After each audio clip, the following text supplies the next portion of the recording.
jeudi 13 mars 2025. Salut à tous. Vous êtes sur la radio-télévision Fadris à l'heure de votre bulletin d'information. Le taux de référence calculé par la BRH pour ce 13 mars est de 7,47 gourdes pour $1 américain.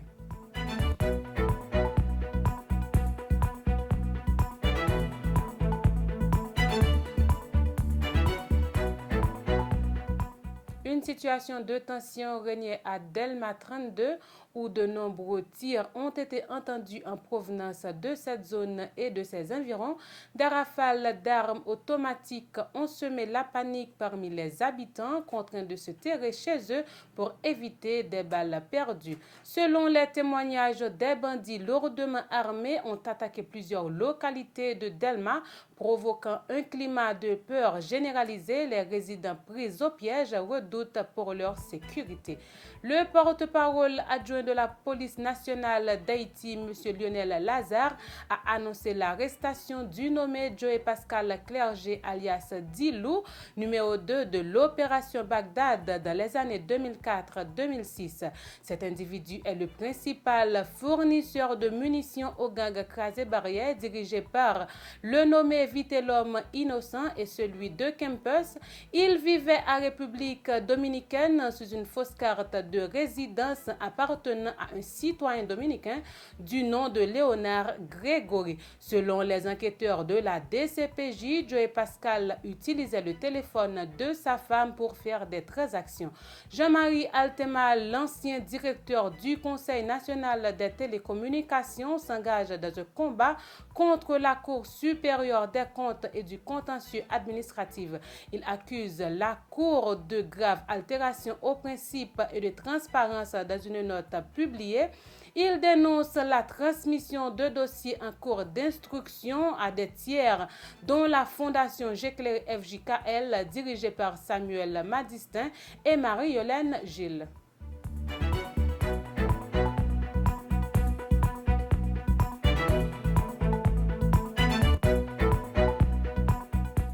Toujours dans le cadre de cette formation, Madame, Monsieur, 25 soldats des Forces armées d'Haïti sont revenus de la Martinique après une formation spécialisée dans le cadre d'un partenariat militaire opérationnel entre Haïti et la France.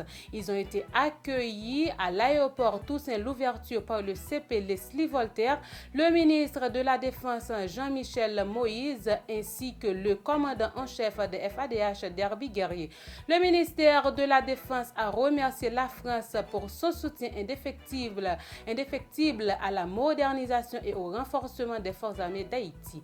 Le tribunal civil de Saint-Marc a rendu un jugement en audience publique admettant et prononçant le divorce entre le sieur Innocent Desmessieux et son épouse Fabienne Robert. Cette décision a été prise après que la défendresse dûment assignée n'a pas comparu aux audiences lors de l'audience du 13 septembre 2023.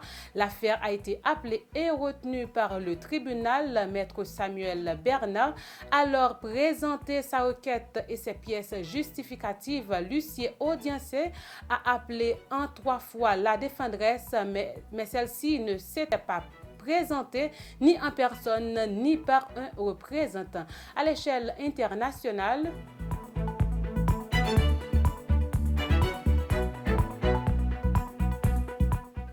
les autorités sénégalaises sont inquiètes et s'indignent des conditions dans lesquelles ces ressortissants migrants ont été expulsés à la Mauritanie voisine ces derniers jours. C'est ce qui ressort d'un rapport parlementaire et de déclaration de la ministre des Affaires étrangères Yacine Fall lors d'une plénière de l'Assemblée nationale.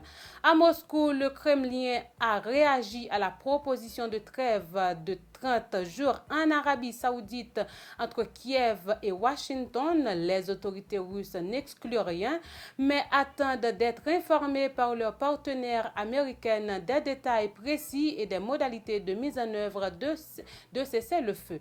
Le Miami Herald a rapporté dans le passé que l'interdiction de voyager aux États États-Unis suspendait indéfiniment les visas d'immigrants et de non-migrants pour les pays figurant sur la liste, mais que chaque pays était confronté à des restrictions spécifiques. VOA a demandé au département d'État s'il envisageait effectivement d'inscrire Haïti sur une liste, a-t-il rapporté.